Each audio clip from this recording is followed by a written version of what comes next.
जो IIT रुड़की में professor हैं, और पंडित धीरेन्द्र वशिष्ठ IIT। तो मंच आदरणीय विनीता जी बैठे हाथ पर है।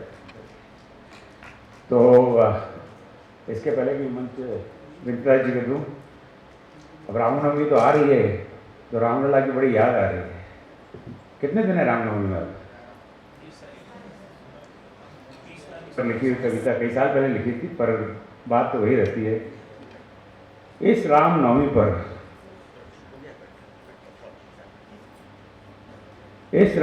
पर मेरे मन एक प्रश्न उभरता है, जन्मे थे क्यों राम, परम पिता मानव क्यों बनता है? इस रामनवमी पर मेरे मन में प्रश्न उभरता है, जन्मे थे क्यों राम, परम पिता मानव क्यों बनता है? आप कहेंगे ये भी कोई प्रश्न है, आप कहेंगे ये भी कोई प्रश्न है, खास करके इस मानस भवन में, स्कूल में, घरों में बड़ों ने बताया होगा। क्या तुमने रामायण नहीं सुनी? अरे रामानंद जी का सीरियल तो देखा होगा। चलो कोई बात नहीं, दया करके, चलो कोई बात नहीं, आज बता देते हैं, दया करके तुम्हारा ज्ञान बता देते हैं। ये मैं नहीं कह रहा। जब रावणादि दैत्यों का बड़ा सा त्रास, जन्मे थे प्रभु करने उन दुष्टों का नाश, यही बात है रामायण में। पर अब मेरी बात, ओह, मेरी सोच कुछ और है, ये मैं अपनी बात कह रहा हूं। इन टुच्चे मुच्चे दैत्यों को, इन टुच्चे मुच्चे राक्षसों को क्षीर सागर से परम पिता मार सकते थे एक संकेत से। इन टुच्चे मुच्चे राक्षसों को, इन टुच्चे मुच्चे दैत्यों को परम पिता मार सकते थे एक संकेत से। इस क्षुद्र काम के लिए भला मानव जन्म लेना आवश्यक था? जन्मे थे प्रभु राम हम मानवों को शिक्षा देने, जन्मे थे प्रभु राम हम मानवों को शिक्षा देने, मार्गदर्शन करने हमारा मानव जन्म उन्हें पढ़े लेने। कैसे करें आदर बड़ों का, माता पिता गुरुजनों का, धर्म पालन के लिए त्याग कैसे करें सबों का, धर्म पालन के लिए त्याग कैसे करें सबों का। कैसे करें हम प्रेम, कैसे करें हम प्रेम अपने भाइयों से, कैसे करें हम प्रेम अपने भाइयों से। पति पत्नी में प्रेम हो कैसा सीखें सीताराम से, पति पत्नी में हो प्रेम कैसा सीखें सीताराम से। कैसे निभाएं मित्रता प्राण लेकर हाथ में, दुष्ट दंडित कैसे करें हनुमान लेकर साथ में, दुष्ट दंडित कैसे करें हनुमान लेकर साथ में। कैसे मिटाएं भेद मन से ऊंच और नीच का, कैसे मिटाएं भेद मन से ऊंच और नीच का। केवट सबरी से कैसे करें प्रेम निश्चल राम सा, सबरी केवट से कैसे करें प्रेम निश्चल राम सा। इस रामनवमी पर प्रभु, हर रामनवमी पर प्रभु कुछ बोध मुझको दीजिए, अनुकरण कुछ कर सकूं, प्रबुद्धि मुझको दीजिए। मैं ओम चरणों में प्रभु, मैं ओम चरणों में प्रभु कृपा शरण दीजिए प्रभु। राम व्याप्त सर्वत्र हूँ, जय जयकार हो मेरे प्रभु, जय जयकार हो मेरे प्रभु, जय जयकार हो मेरे प्रभु। जय श्री राम।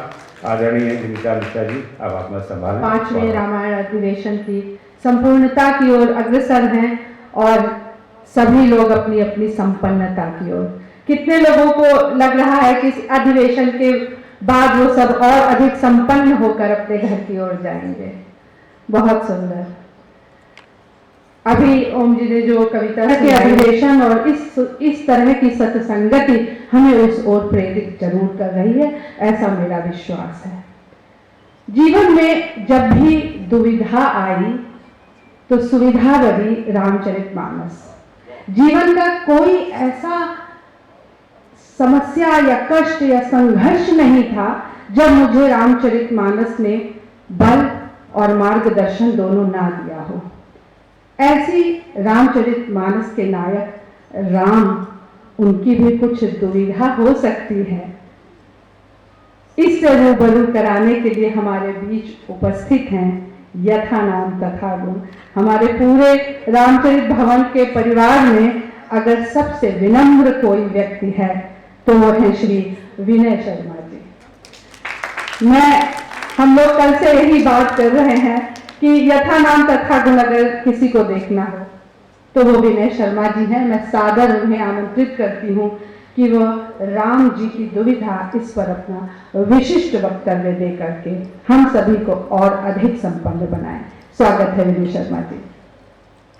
मान्यता है कि होई सोई तो राम रचि राखा, होता वही है जो उन्होंने सोच लिया, चाहे अपने बारे में चाहे हमारे बारे में।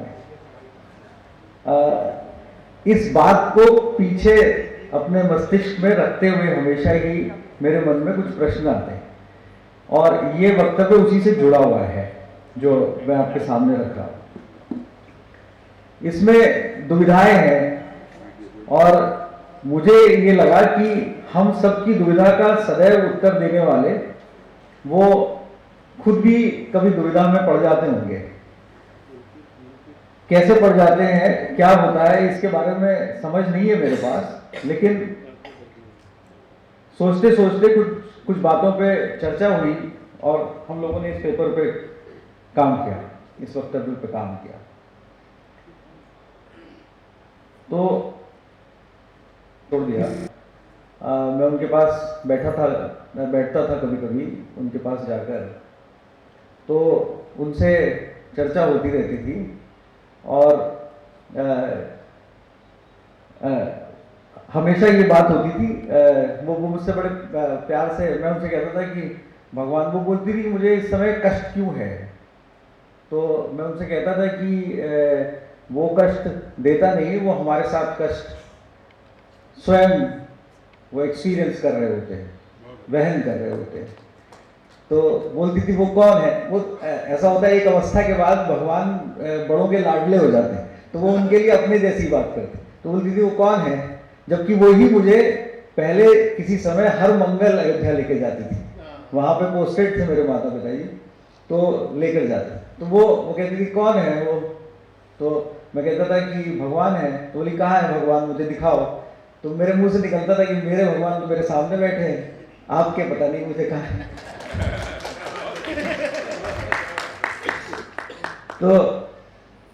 तो ये दुविधा, तो मैं सोचता था कि वो डॉक्टर थी, उन्होंने जीवन में सबका भला किया। मैंने उनको जीवन में कभी भी किसी भी आदमी से सीरियस बात करते हुए नहीं देखा, पूरे जीवन।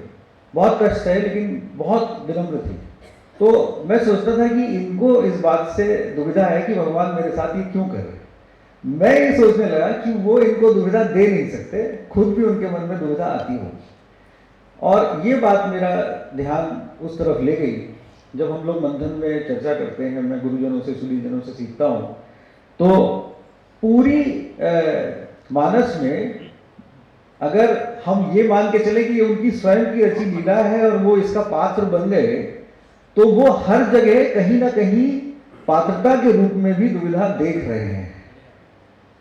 और ये उनके लिए तो आयु और अवस्था का कोई मर्म नहीं है। वो तो बाल्यावस्था में जब भुषुंडी जी के साथ खेल रहे हैं तो भी वो इस दुविधा में है कि देखो मैं इनको परेशान कर रहा हूँ। तो मुझे वहां से वो बात ध्यान में आई। और ये कुछ दुविधाएं जो रोल स्पेसिफिक कह सकते हैं आप, जैसे भ्रातृ के रूप में, पति के रूप में, वो तो चौपाइयों में भी वर्णन है और वो मैं थोड़ा सा पढ़ के भी एक दो पंक्तियां आपको सुना दूंगा। लेकिन पूरे मानस में शुरू से आखिर तक मैं देखता रहा कि वो कई दुविधाओं को स्वयं देखते हुए आगे बढ़ते रहे। अब जैसे बाल्यावस्था में वो भुषुंडी जी के साथ खेल रहे हैं, तो वो रोटी फेंकते हैं, भुषुंडी जी जैसी लेने के लिए प्रेमवश आगे बढ़ते हैं, भगवान रोने लगते हैं। भुषुंडी जी को दुविधा होती है कि ये देखो, मतलब खुद ही दे रहे हैं और खुद ही मुझसे छीनना चाहते हैं। अब लेकिन भगवान को कैसी दुविधा हो रही होगी, वो भी ये सोचते होंगे कि देखो मैं परेशान कर रहा हूँ, तो भक्त है इसको मैं परेशान कर रहा हूँ। तो वो लीला है, लेकिन वो परेशानी कर रहे हैं उनके साथ। माता कैकेयी उनको बचपन में खिलाती थी। अभी हमने कैकेयी जी के ऊपर 2 बड़े सुंदर वक्तव्य सुने। वो खिलाती थी बचपन में। भगवान को पता था कि सारी मानस का दोष इन्हीं के ऊपर आने वाला है, शुरू से पता था। और लेकिन उनके मन में दुविधा थी कि ऐसी माँ को मैं ये दोष दूंगा कैसे। बचपन से उनके मन में दुविधा थी। उसमें कथाएं हैं कि वो माँ को अलग से उन्होंने समझा दिया था, अलग इस तरह की कई कथाएं हैं। लेकिन उनके मन में ये दुविधा रही होगी कि ये मेरी माँ है, मुझे बचपन से खिला रही, मतलब कौशल्या माता से भी ज़्यादा स्नेह दे रही, और मैं इनको उस जगह पे ले जाके फंसाऊंगा जहां पर सारी जगह की बदनामी इनके हिस्से में आ जाएगी। मुझे तो कभी कभी ये भी लगता है कि मंथरा के लिए उनके मन में दुविधा आई होगी कि इसका क्या कसूर है। दहेज में आई, सेवा की, शरीर से स्वस्थ नहीं, सब कुछ सर्वस्व हमें दे दिया, हमारे परिवार को दे दिया, और इतनी मेरी माँ की सेवा करी, और जो है मैंने इस पे इतना सारा दोष लगा दिया। वो तो ठीक है कि उन्होंने सबको अलग अलग तरीके से मोक्ष दिया, लेकिन उस समय तो व्यवहारिक दोष लगा दिया। और हम मंथरा के बारे में ऐसी उपमाएं देते हैं जैसे हमें कुछ भी सबसे विभत्स बताना हो तो मंथरा को हम बता दें। तो ऐसा ठाकुर स्वयं दोष दे रहे हैं किसी को तो दुविधा में जरूर पड़े, चाहे वो पात्रता ही क्यों ना। उसके साथ साथ जो है वो मुझे धीरे धीरे आगे बढ़ते हुए, समय बहुत ज्यादा नहीं, लेकिन जब वो विवाह के लिए जाते हैं तो वहां पर जाकर जब भगवान का धनुष उठा रहे तो भी दुविधा आई होगी कि ये मेरे आराध्य हैं, मैं इनकी पूजा करता हूं, इनको जल अर्पित करता हूं, इनका धनुष अब मैं तोड़ दूंगा। और भोलेनाथ तो मगन है, वो ये कथा माँ को सुनाते समय वो तो हमेशा बोलते हो सोई जो राम रचि राखा, तो वो तो इनके ऊपर डाल देते हैं सब कुछ। वो तो वहां सब इनके ऊपर छोड़ देते हैं और ये दुविधा में चले जाते हैं। अब ये धनुष हाथ में पकड़े हैं, वो तो हमने सबने सुना है कि किस तरह से उन्होंने उसको एक बार में ही ऐसे करके, लेकिन कैसे, मतलब ये एक बड़ा वैसा विचित्र कार्य है कि मैं अपने आराध्य का धनुष तोड़ रहा।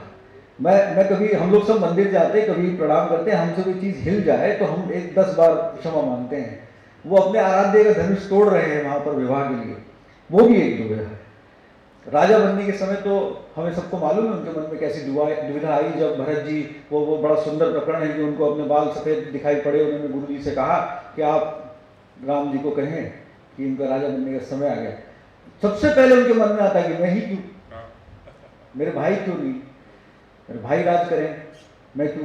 तो वहां पर वो एक दुविधा है।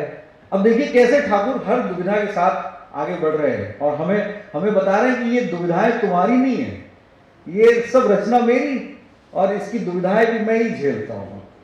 तो हमें मतलब ये दिखता नहीं है क्योंकि हम पात्रता में हैं, और वो डायरेक्टर भी हैं और एक्टर भी हैं, तो उनको सब पता भी है, स्क्रिप्ट का सब मालूम रहता है। तो ये हमें तो उतना ही पोर्शन दे दिया। मैं जब भी परेशानी में पड़ता हूं तो मैं कहता हूं कि इतने निष्ठुर तो आप नहीं हो सकते कि जो है मैं दुविधा में फंसा हुआ और आप वहां आनंद से बैठे हैं, ऐसा नहीं हो सकता, कुछ तो गड़बड़ है। और बाद में ही पता चलता है कि वो ही झेल रहे थे, क्योंकि वो दुविधा मेरे बस की थी ही नहीं। वो कई सारी कथाएं वो आपने सुनी होगी कि एक आदमी ने ठाकुर प्रकट हुए, उसने वरदान मांगा कि हमेशा साथ रहना, तो उन्होंने कहा रहूंगा। तो बोले कि कैसे पता चलेगा मुझे प्रभु आप मेरे साथ हो, तो बोले पीछे देखना मेरे पाँव के निशान दिखते रहेंगे। तो बहुत परेशानी में पड़ गया और पाँव के निशान गायब हो गए। तो बाद में फिर दिखने लगे, नाराज होकर रुक गया, कहे आप जाइए, आपने मुझे उस समय छोड़ दिया जब मेरी सबसे बड़ी परेशानी थी। तो बोले कि ढंग से देख, वो तेरे पाँव के निशान नहीं थे, वो मेरे पाँव के निशान, मैंने तुझे उठाया हुआ था, तू दुविधा से निकल गया मेरे बिना, ऐसा कैसे सोचता है। तो वो मैं जब भी कभी मतलब हो गई जो है, और वो दुविधा मेरी माँ के जाते समय मेरे मन में आई, शरीर शिथिल होता जा रहा, पैरालिटिक अटैक हो गया। वो बार बार कहती मुझे जाने दो, मैं कहता कि कौन कहेगा कि मेरी माँ चली जाए। मैं रुका रहा और बार बार रोकूं, बार बार मेरे मन में ख्याल आए कि ये कष्ट अगर सिर्फ मेरी प्रार्थना से झेल रही है तो फिर इसे ले जाओ। तो बार बार वो मन में ख्याल आता था, क्योंकि वो कहती थी कि देखो ऐसा है कि अब मेरा जाने का समय, मुझे जाने दो। मैं कहता था कौन कहेगा कि उसकी माँ चली जाए। मैं उनसे बार बार कहता था, मैं कहता मैं कैसे कह दूँ अपने मुंह से कि चली जाओ। तो वो, मैं उस दुविधा को जब झेलता था तो मैं उनकी तरफ देखता था। मैं कहता था कि ये अंतिम घड़ियां इनके साथ साथ जो है मैं देख रहा हूँ, इनका मन नहीं है एक पल भी रुकने का, लेकिन मेरा मन नहीं कि ये चली जाए। अब तुम बताओ, तुम होते तो क्या करते? तो जवाब ऐसे तो आता नहीं, हमारे जैसे दुष्टों को तो कभी नहीं आता। लेकिन यह है कि जो है वो बाद में महसूस हुआ कि मुक्ति उसी को कहते हैं कि उनको कष्ट से मुक्ति मिल गई। आज मैं कभी भी सोचता हूँ कहीं तो वो होगी। अभी पिछली बार जब मुझे अयोध्या दर्शन मिले, मैं बहुत संक्षिप्त में कहूँ, मुझे सामने दिखी, सरजू जी के किनारे में खड़ा था, सामने दिखी तो मुझे लगा कि खुश है। तो उसके बाद जो है वो पिताजी को, अब जब माता कैकेयी को उस रूप में देख रहे हैं कि वो कह रही जिद कर रही नहीं वनवास भेज दो, सुबह जब जाते हैं तो वो बिल्कुल निष्ठुर है, पिताजी विफल होकर पड़े। वो फिर दुविधा में कि देखो मैंने ऐसा बनाया, ये मेरे साथ बचपन में खेलती थी, अब ये ऐसी हो गई जैसे बिल्कुल मुझे जानती, ऐसे कर चले जाओ। और पिताजी को देख रहे हैं, मालूम है इनका क्या होने वाला है, इनकी अंतिम घड़ियां दिख रही वहां उस दुविधा में। तो ये जो मुझे दुविधाओं वाला सिलसिला है, अब इसको मैं थोड़ा सा जो जिसे कहते हैं कुछ चौपाइयों के साथ जोड़ के आपके सामने और कुछ पात्रता के साथ जोड़ के, जैसे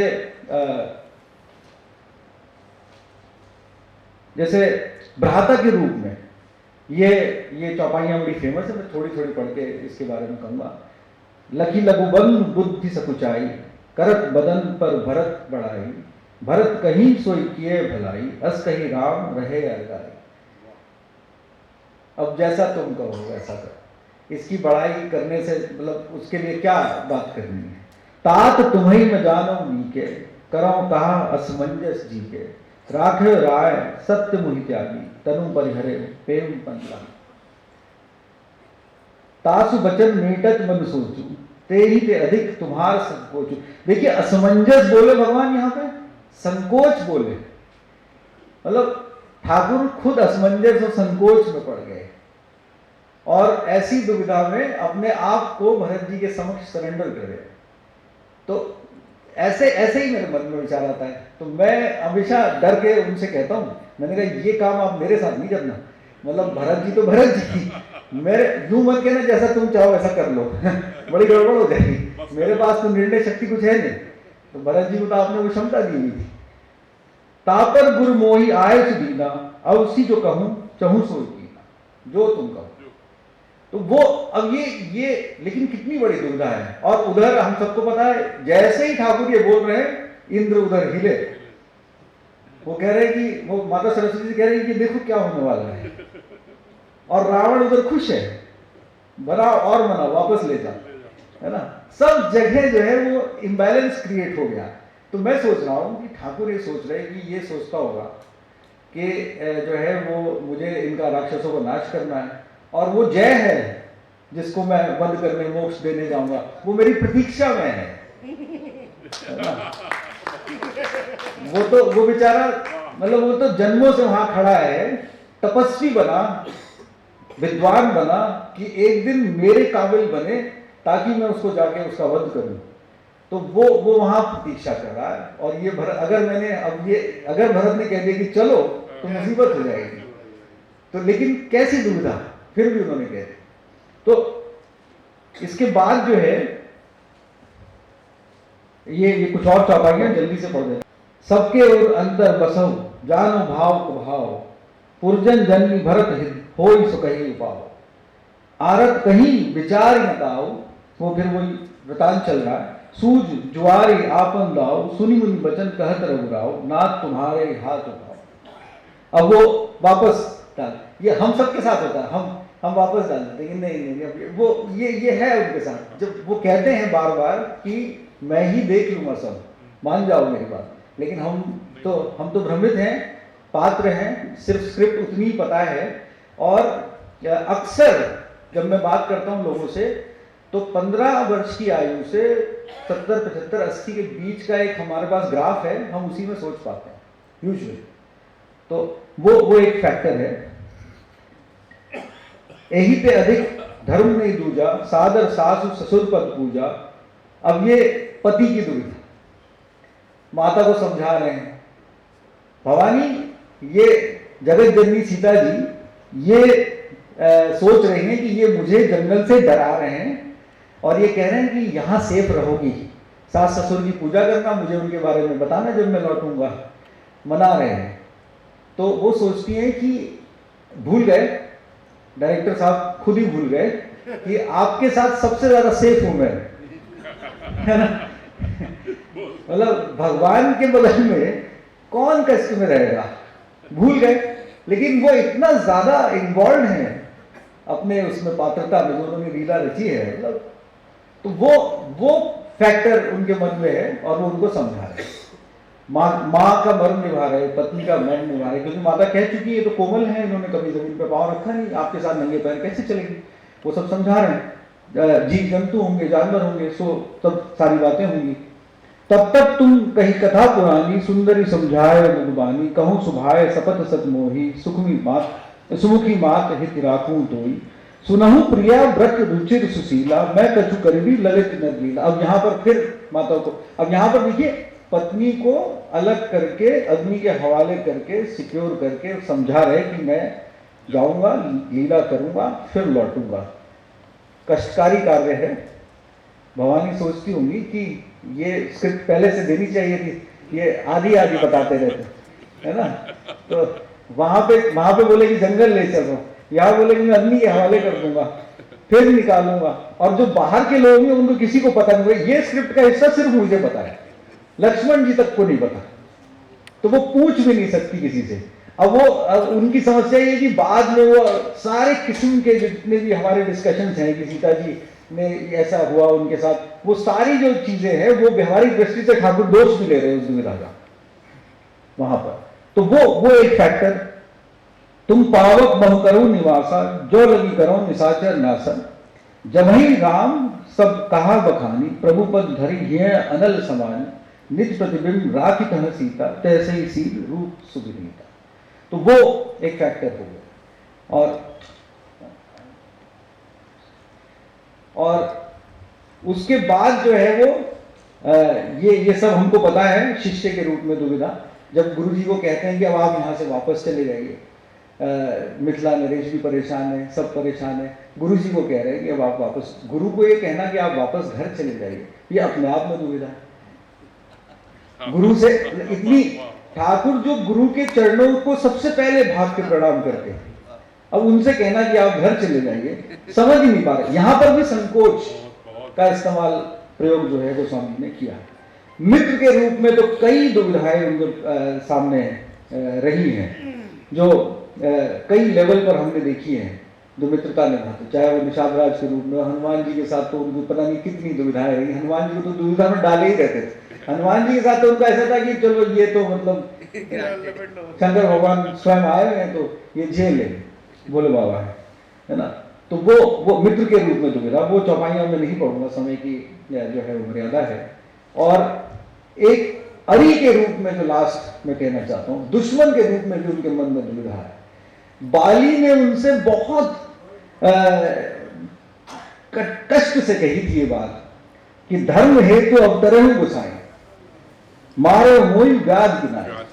समझा तो दिया उसको कि तुमसे ये दोष हुआ तो पाप हुआ। उसने कहा कि आपका मैंने क्या बिगाड़ा, मैं तो आपसे कभी लड़ा नहीं, आपके सामने कभी आया नहीं, कभी आपकी अवमानना की नहीं, और आपने मुझे व्याध की तरह मारा। हालांकि उसे बाद में दिख गया कि उसे मोक्ष मिला, लेकिन कैसी दुविधा होगी कि ठाकुर स्वयं पीछे से छुप के इधर से तीर चला रहे उसके ऊपर। मैं बैरी सुग्रीव प्यारा, उसने ये जो पंक्ति कही ये मुझे दिल को कष्ट देती है। मैं बैरी सुग्रीव प्यारा, क्यों ऐसा क्यों? मुझे प्यारा बना लेते, तुम तो किसी को कुछ भी बना सकते हो। मैं बैरी सुग्रीव प्यारा, अवगुण कवन नाथ में मारा। और अंत में रावण के प्रति भी उन्होंने मर्म निभा दिया।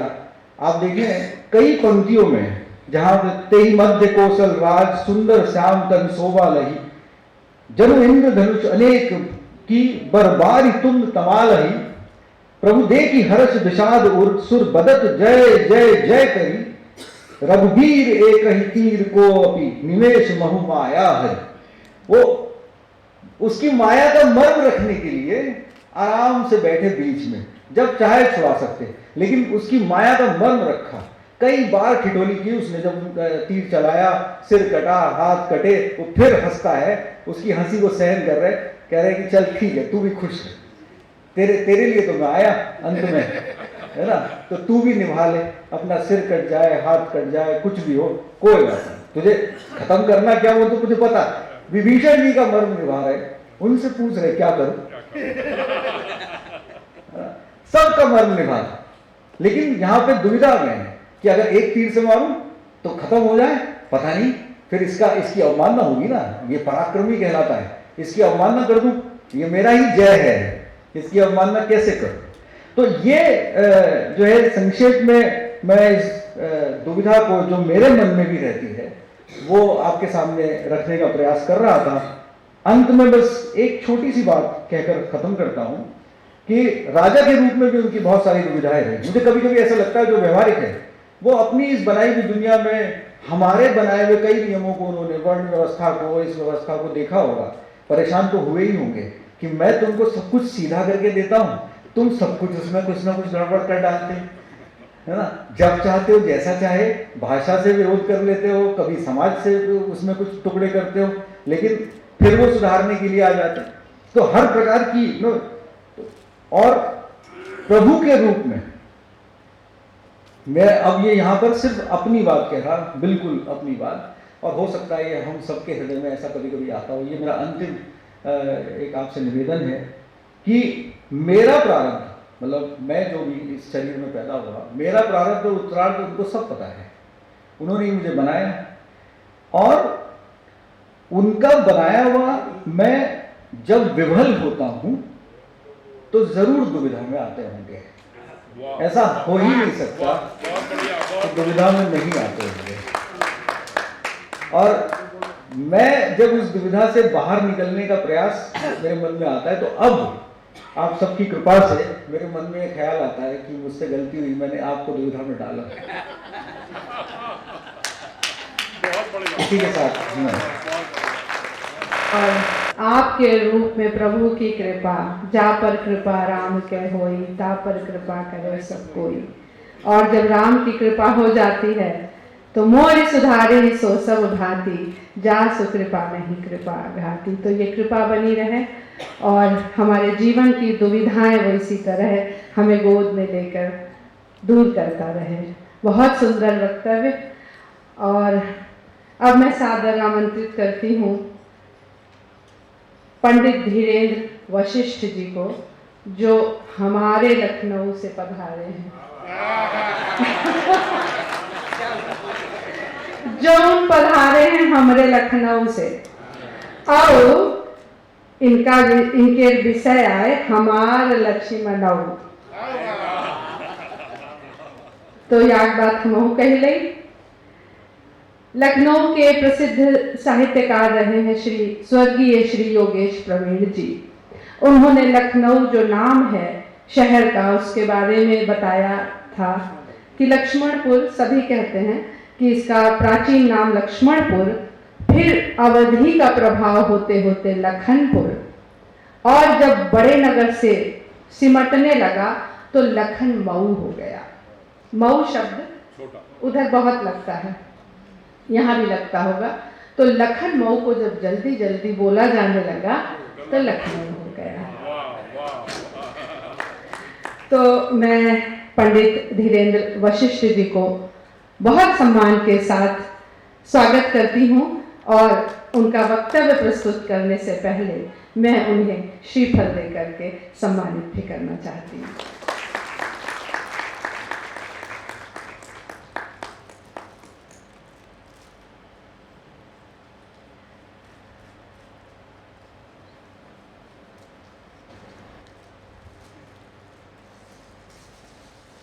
लैपटॉप बंद करेंगे। नीलाम्बुजश्यामल कोमलांगम सीता समारोपितवान् भागम पाणौ महासायक चारुचापम नमामि रामं रघुवंशनाथम।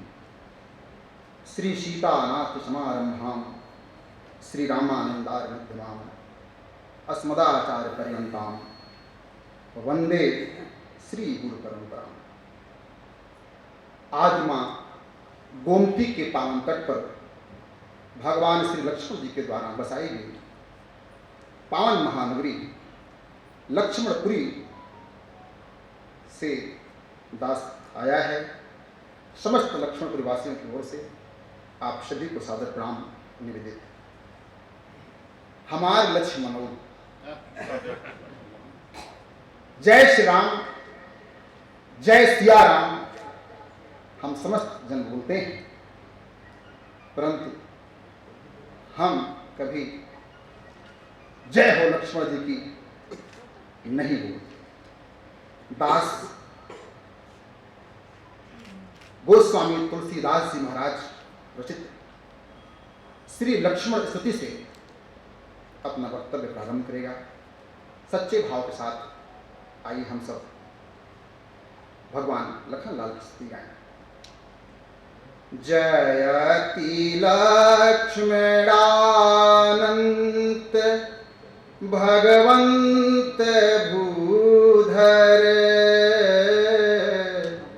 भुजगराज भुवनेश भूभार हारी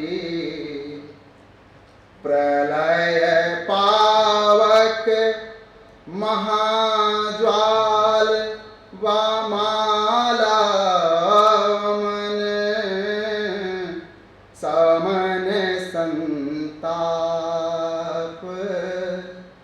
लीलावतारी जयति दासरथि समर समरथ सुमित्रा सुवन शत्रुसूदन राम भरत बंधो चारु चंपक वरन वसन भूषण धरन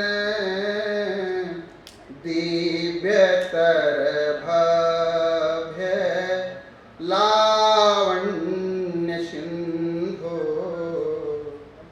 जयति गाधेय गौतम जनक सुख जनक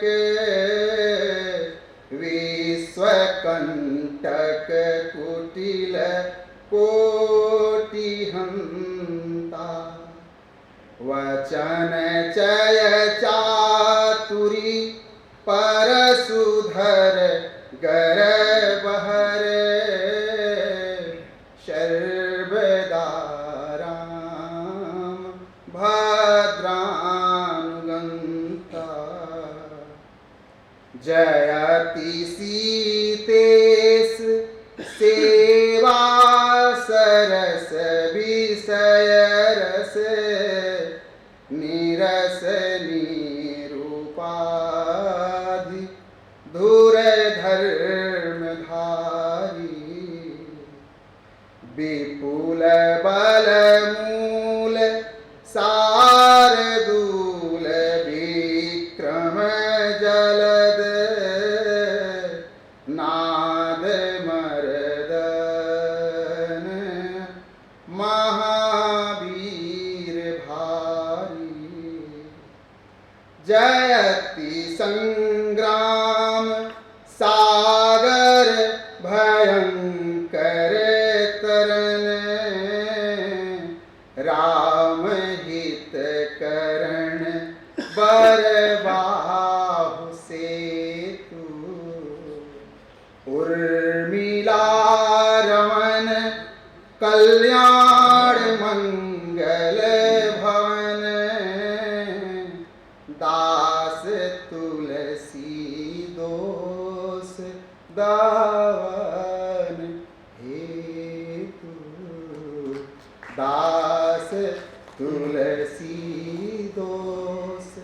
दावर वंदाहु लक्ष्मी मन पद जल जाता शीतल सुभग भगत सुख दाता रघुपति कीरति विमल पताका दंडे समान भयं जस जाका शेष सहस्त्र शीस जग कारण जो अवतरऊं भूमि भय तारण। दास गाता है प्रभु अवतरऊं भूमि भय तारण सदा सोसान कूल रहमो पर सदा सोसान कूल रहमो पर कृपा सिंधु सवमित्र गुणाकर कृपा सिंधु सवमित्र गुणाकर। आप सभी को प्रणाम। लक्ष्मण श्रवण करते ही जैसे ये शब्द हमारी कर्ण कुटकाओं में जाता है ना, हमारे मन में भाव जागृत होता है। लक्ष्य, आप यहां बोलिए, लक्ष्य लक्ष्य मन यस्य सह लक्ष्मण। जिसका मन निरंतर अपने लक्ष्य में लगा हो वही लक्ष्मण है। Surrender your self to your self. अपने आप को अपने भगवान के प्रति, अपने आप के प्रति समर्पित कर दे, वही लक्ष्मण है। विश्वास रहे और दृढ़ निष्ठा रहे। एक बार आपका मन यदि आपके लक्ष्य में लग गया, इस धरा पे कोई ऐसा है नहीं जो आपके लक्ष्य की प्राप्ति में बाधा उत्पन्न कर सके। विश्वास रखिए। एक प्रश्न बनता है, हमारे प्रथम दिवस, इस अनुष्ठान के प्रथम दिवस में माता जी, आप सब प्रेम से ताई कह रहे थे, दास मां कहता है सौमित्र, सुमित्रा मां आई थी।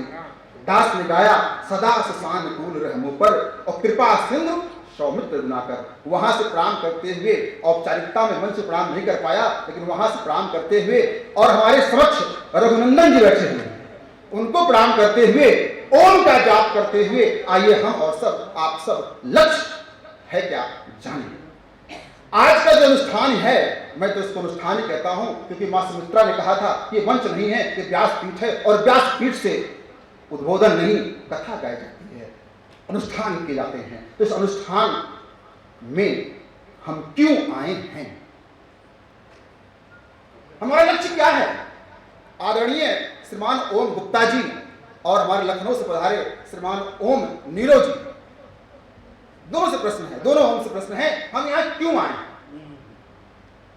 क्या उद्देश्य है। ध्यान रहे, यदि उद्देश्य नहीं है तो ये कार्य निरर्थक है। If we have no aim for our life, that means we are wandering here and there without any aim. That means we are destroying our life without aim. That means we must have an aim.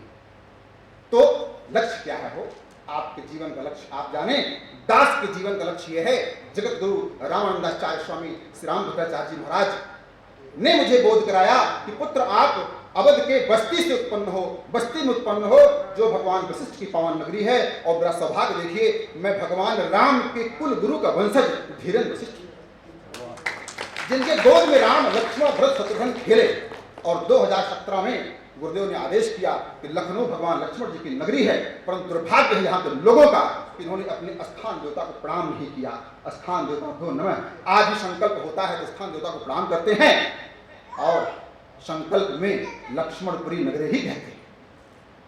तो लक्ष्य क्या दिया गुरुदेव भगवान ने, लक्ष्मणपुरी में लक्ष्मण जी का और माता जी का, माता उर्मिला जी का मंदिर निर्माण, उसकी चर्चा बाद में करूंगा भी। लेकिन ये तो सेवा हो गई साहब। अब लक्ष्य जीवन का मेरे ये है कि लक्ष्मणपुरी पुनः लक्ष्मणपुरी के रूप में और पूरे जगत में भगवान लक्ष्मण जी के द्वारा बसाई गई महानगरी के रूप में जो सेवा कैसे करें, इसका प्रत्यक्ष प्रमाण कोई धरती पे है तो भगवान लखनलाल है। सेवा कैसे करें, आइए दर्शन करें। और सेवा किसकी? वर्तमान में राम कहां है? आपसे प्रश्न। आज हम सब 3 दिन से रामायण पर परिचर्चा कर रहे हैं, लेकिन राम कहां है? यदि मैं प्रश्न पूछूं तो संभवतः आप ये कह सकते हो कि हर व्यापक सर्वत्र समाना, गॉड इज ऑमनी प्रेजेंट, है ना, कण कण में राम है। परंतु दास धीरज वशिष्ठ के लिए राम वही है जिससे राष्ट्र का मंगल हो। रा पर आक मात्रा रा और मैं, राम मतलब राष्ट्र और मां मतलब मंगल, जिससे राष्ट्र का मंगल हो वही मेरा राम है। और ऐसे राष्ट्र मंगल के लिए दास अपना जीवन, संपूर्ण जीवन लक्ष्मणपुरी को उसकी आध्यात्मिक पहचान में प्राप्त हो इस हेतु समर्पित कर दिया है। कैसे? जैसे लक्ष्मण जी ने किया। भगवान राम धरती पर अवतरित हुए, उन्होंने 5 लीलाओं के माध्यम से हमें और आपको दर्शन कराया। बाल लीला, विवाह लीला, वन लीला, रण लीला और राज्य लीला। इन 5 लीलाओं का वर्णन आप सब जानते हैं। समय कम, मैं तो 6.25 घंटे मैक्सिमम एक आसन पर विराजमान होकर के कथा गाता हूँ, तो समय बहुत हो तो कुछ भी कर सकता हूँ, लेकिन समय की बाध्यता। दर्शन करें कि लक्ष्मण जी ने कैसे राष्ट्र सेवा के लिए, राम सेवा के लिए अपने मन को अपने लक्ष्य में लगाया। बाल लीला में परमादरणीय, मैं तो उन्हें परम पूज्य भी कहूंगा, स्वर्गीय साकेतवासी श्रीमान राम किंकर उपाध्याय जी को नमन करते हुए उन्होंने कहा कि राम जी, लक्ष्मण जी, भरत जी, शत्रुघ्न जी बाल लीला खेल खेलते हैं, चौगान, जिसे आज हम पोलो कहते हैं, घोड़े पे चढ़ करके और एक स्टिक लेकर के बाल को मारना। तो 2 पक्ष होता है उसमें, एक समक्ष एक स्वपक्ष। सामने वाले पक्ष में जाता कौन कौन है? कौन कौन जाता है? राम लखन एक ओर, बहन सुनिए गीतावली, राम लखन एक ओर, भरत रिपु दमन एक ओर भय। लक्ष्मण जी किसकी ओर? राम जी की ओर। और भरत जी राम जी के समक्ष। आदरणीय किंकर साहब ने कहा भरत जी समक्ष इसलिए गए ताकि प्रभु को दर्शन करते रहें। मैं कहता हूं कि लक्ष्मण जी साथ इसलिए गए ताकि चरण चिन्ह को देखते हुए उनके द्वारा किए कृत्य का नमन करते हुए सेवा करें। ऐसे मेरे राम। और अयोध्या कांड में दोहा क्रमांक 182 के 7वें चौपाई में भरत जी ने कहा है, जीवन लाहु लखन भल पावा और सब तज राम चरण मन लावा। लिखा है, लालन जोग लखन लघु लोने, भे न भाई अस अहि न होने। अब इस धरती पे लक्ष्मण जी की तरह अच्छा भाई कभी पैदा नहीं हो सकता। इसको भरत कह रहे हैं, जिस भरत को राम भजते हैं। जगत भजता है राम राम, राम भजते हैं भरत भरत, है ना। तो भरत कह रहे हैं तो प्रामाणिकता भी होगी। आइए दर्शन करते हैं बाल लीला के बाद विवाह लीला। विवाह लीला का धर्म संकट यह है कि 10,000 राजा महाराजा ऐसे ही बैठे हुए हैं, धनुष भंग करने जा रहे हैं। कथा आप जानते हैं, एक समय आया जब घोर अंधकार में चले गए जनक जी। तो मैंने अभी लक्ष्मण स्थिति में गाया कि जनक सुख जनक, जनक जी के सुख के जनक कौन? लक्ष्मण जी। उठे कब? जब जनक जी ने कहा कि अरे ये धरती वीरों से खाली हो गई। राम जी लक्ष्मण जी विश्वामित्र जी के साथ समक्ष विराजमान हैं। और राम जी को, लक्ष्मण जी को जनक जी ने जब विश्वामित्र जी के समय आदर करने के दर्शन किया तो कहा कि अरे ये ऋषि कुमार हैं या ब्रह्म कुमार हैं, और मुझे तो इसमें सापेक्ष ब्रह्म दिखते हैं। और यही राम जी भरत जी अपने गुरु के साथ जब राजभवन विराजमान हैं, तो जहां ब्रह्म विराजमान हो वहां भ्रम कैसा हो? भ्रम हुआ ना। और तभी तो कह दिया, मुझे लगता है धरती वीरों से खाली। लक्ष्मण जी उठते हैं, वो कथा अलग हो जाएगी, परंतु भाव मेरा ये है, एक बार तो लगा कि अब विवाह नहीं हो पाएगा, तो लक्ष्मण चर्चा अलग हो गई। लेकिन तब लखन लख्यों रघुवंश मन, रघुवंश मन का दर्शन किया। और ताक्यों हर को दंड, हर को दंड, शिव के धनुष देखा, राम जी को देखा, धनुष देखा। और क्या कहा हो? पुलक गात बोले वचन चरण चाप ब्रह्मंड। क्या बोला? दिस कुंजरम कमठ कही बोला, धर्म धरन धर धीर न डोला। दसों दिशाओं के हाथी, कमठ मतलब कच्छप, अह मतलब शेषनाग और कोला मतलब बड़ा आदि अवतार। हे दसों अवतार, हे दसों दिशाओं के हाथी, सुनो ध्यान से। क्या? राम चाहे शंकर धन तोड़ा हो सजग सुनी आयस मोरा। राम जी का विवाह हो ही सकता। लक्ष्मण जी ने पूरे ब्रह्मांड को चापा और दसों दिशाओं को और दसों अवतारों को आदेश दिया। यहाँ पर भी संदेह होता है कि क्या लक्ष्मण जी शेष सहस्त्र सी कारण है क्या?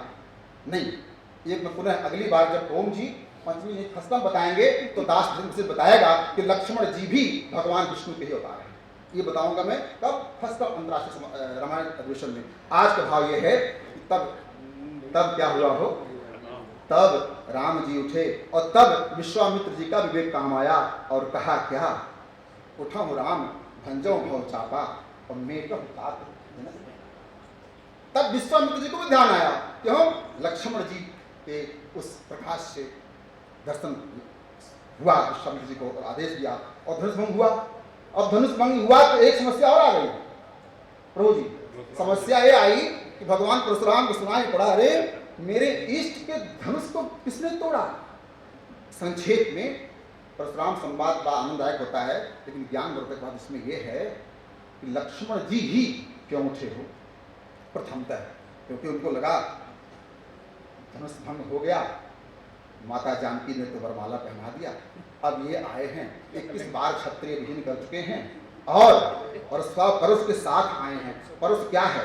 धर्मरथ कहता है दान परस बुद्धि शक्ति प्रचंड।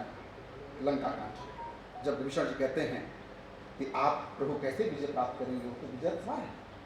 तो राम जी कहते हैं मैं दशरथ जी का पुत्र हूँ, आपको दर्शन नहीं हो रहा है, मेरे पास एक नहीं 10 रथ है। वो धर्म रथ का वर्णन करते हैं और धर्म के 10 लक्षण का वर्णन करते हैं। वो कथा कहीं और चली जाएगी, कभी कथा कराइएगा तो बताओ। हाँ करें और सुनिए तो साहब, तो ध्यान से सुनिए 20 मिनट। तब बाबा परशुराम जी के ये भाव समझ में आया, इनकी शक्ति तो परसा है, धनुष बाण भी है, भगवान विष्णु जी ने दिया है, लेकिन शक्ति उसकी नहीं। क्यों? इन्होंने 21 बार क्षत्रिय विहीन करके पूरी धरती का दान कर दिया और दान करने से आपको शक्ति प्राप्त होती है, परसा प्राप्त होता है और उस परसे से आप कुछ भी कर सकते हो। तो करूं क्या? हे क्या करूं? दान 6 तब होता है, दान का पुण्य 6 तक होता है जब आप 5 रुपए दान करके 5 लोग फोटो खिंचा करके फेसबुक पे डालते हैं।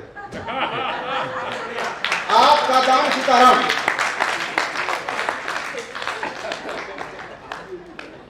आपका दान सीताराम।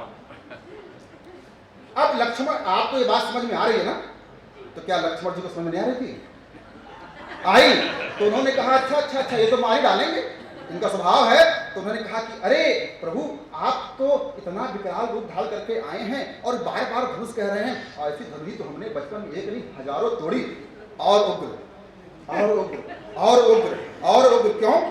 हे सुनो ना, जब आप क्रोध में होते हो तो आप विवेकहीन होते हो, आपका विवेक क्षय होता है। और यहाँ लिखा है, क्या लिखा है? दान परस बुद्धि शक्ति। दान और बुद्धि दोनों हो जाए है तो बुद्धि के क्षण कैसे किया? क्रोधित करके, बार बार उनको चिढ़ा करके, है ना। और सुनिए, जब वो चिढ़ाया तो उन्होंने कहा जानते नहीं हो मैंने धरती को 21 बार दान किया है। भगवान परशुराम ने अपने दान का वर्णन कर दिया, उसकी परसक शक्ति समाप्त हो गई। और जब आप तर्क विहीन होकर के पूरी श्रद्धा के साथ भगवान के चरणों में अपना समर्पण करते हैं, तब आपको भगवान का दर्शन होता है। भगवान परशुराम को दर्शन हुआ, भगवान परशुराम को दर्शन हुआ। क्या दर्शन हुआ? अरे ये तो वही भगवान हैं। कौन? जिन्होंने मुझे धनुष बाण दिया है ना। बहै न हाथ दहै रिस छाती, छाती में रिस अर्थात गुस्सा क्रोध, तो धनुष फरसा चलता नहीं है। तब समर्पण करते हैं और तब वो कहते हैं प्रभु ये आपके द्वारा प्रदत्त धनुष बाण है और इसको आप एक बार जरा खींचिए तो, है ना, देखो तो। विश्वास होता है और परशुराम भगवान करते हैं समर्पण। तो विवाह लीला में लक्ष्मण जी ने 2 बाधाओं को दूर करते हुए भगवान की विवाह संपन्न कराई। आता है वन लीला, बहुत अद्भुत प्रसंग है वन लीला। इस पर मैं 6 दिन लगातार बोल सकता हूँ, लेकिन समय घड़ी दिखा दिया गया है। 6 दिन लगातार 6 घंटा प्रतिदिन बोल सकता हूँ। वन लीला के 3 प्रसंग ऐसा मुझे ध्यान आता है। पहला प्रसंग आता है श्री रामचरित मानस कथा प्रारंभ ही ऐसी होती है। लक्ष्मण, हे लक्ष्मण, लक्ष्मण कहाँ जाने की हुई हैं ऐसी विकट बदरिया, हे खग मृग हे मधुकर श्रेणी। आप भी गाओ ना।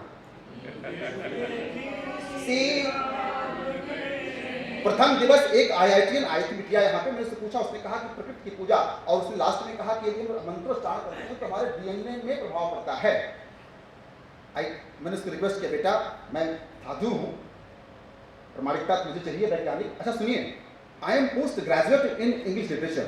I have given 12 clean years of my life to private sector. I was the regional manager of Mendelsohn Company and posted in Bhopal.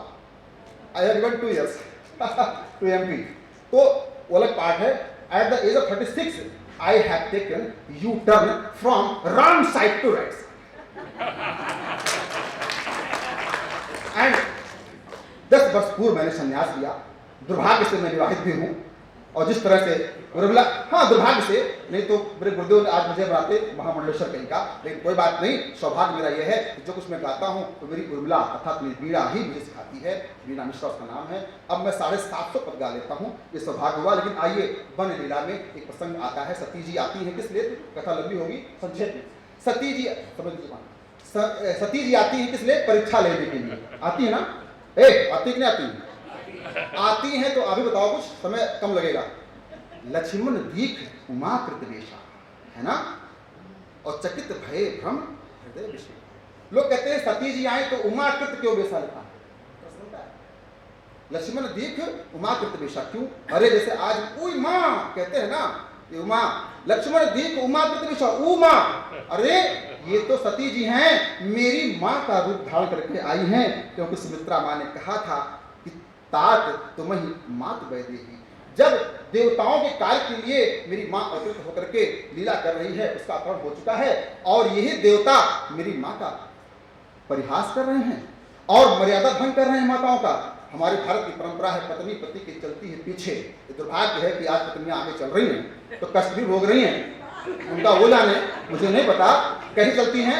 Janaki जी पीछे राम जी, जानकी जी तब लक्ष्मण जी ना प्रभु, और यहाँ पे सती जी आगे चली गई। तो लक्ष्मण दीप उमाकृत वेशा, और साहब चकित भय भ्रम हृदय विशेष।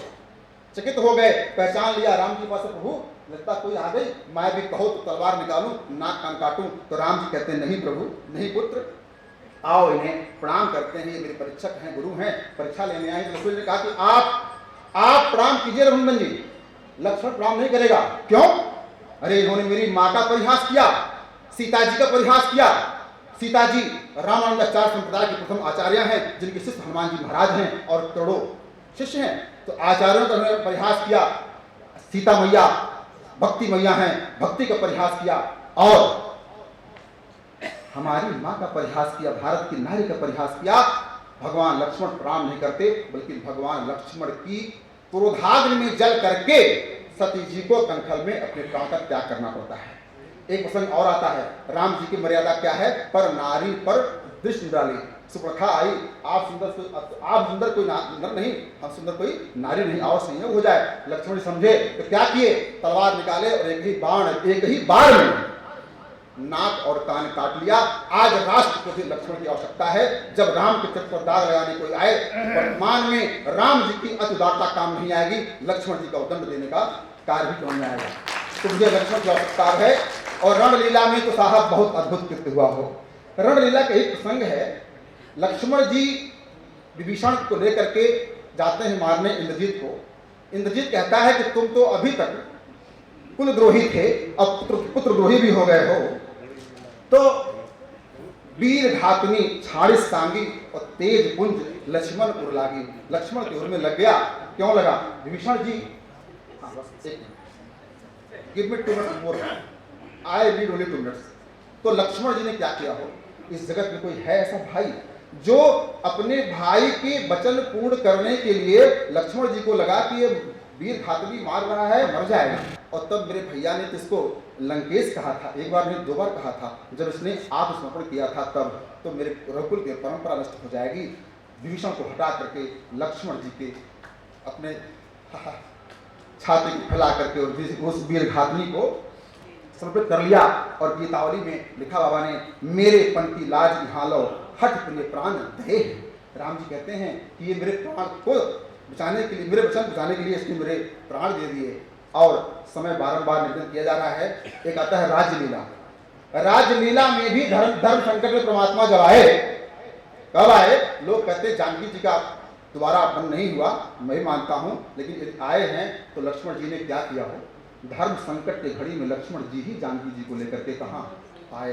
भगवान वाल्मीकि जी के आश्रम में। और इसी कथा में भाव आता है कि जब महर्षि वाल्मीकि के आश्रम में लक्ष्मण जी माँ जानकी लेकर के आते हैं तो लखनऊ में आते हैं। आज माँ गोमती पावन तट पर आते हैं और लखनऊ में वह रात विश्राम करते हैं। लक्ष्मण टीला स्थान वो आज भी है, लेकिन दुर्भाग्य है 2017 में अखिलेश यादव ने लिखा पढ़ी में उसको टीले वाली मस्जिद कर दिया और लखनऊ के लोग खा करके जा करके सो रहे हैं।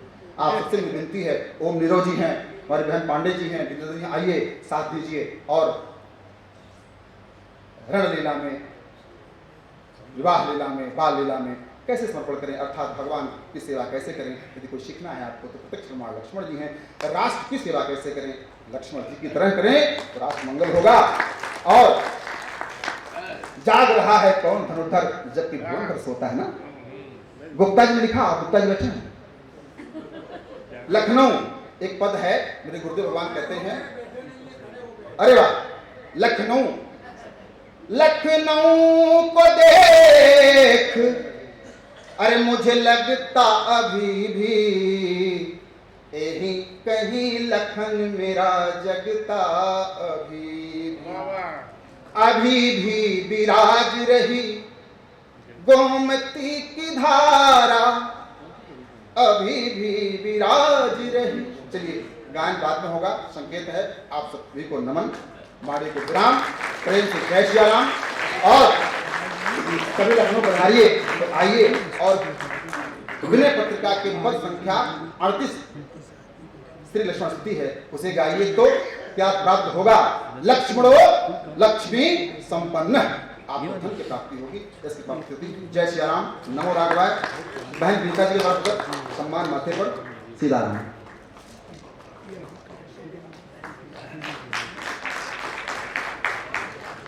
बहुत बहुत धन्यवाद। श्री ओम जी से निवेदन करती हूँ, बहुत धन्यवाद।